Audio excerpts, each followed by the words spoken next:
Hello दोस्तों, राधे राधे। मैं कामिनी पांडे, ये साधना पांडे ऑफिशियल में आपका स्वागत करती हूँ।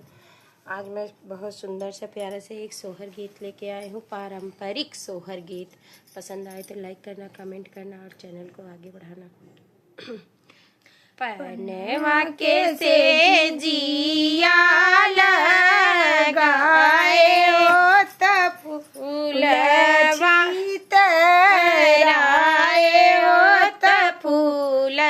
चितराए हो मोरी सखिया सारी रात बेनिया डोलाए हो पिया जे नाही बोलयो बोलाए नाही बोलयो किया हमें कंगेला के बिटिया हो दहेज कमा पाए हो दहेज कमा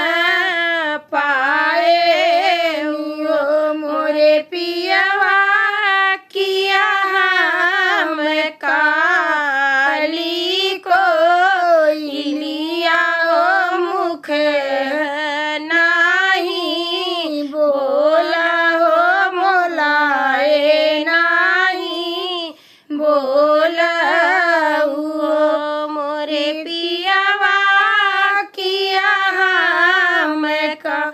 आली को लिया हो मुख नाही बोला हो बोलाए नाही बोला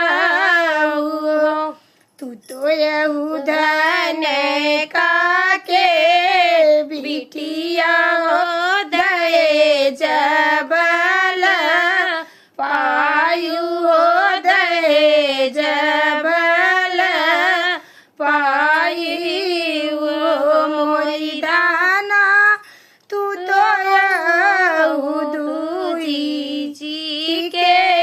चाँद हो तो कवने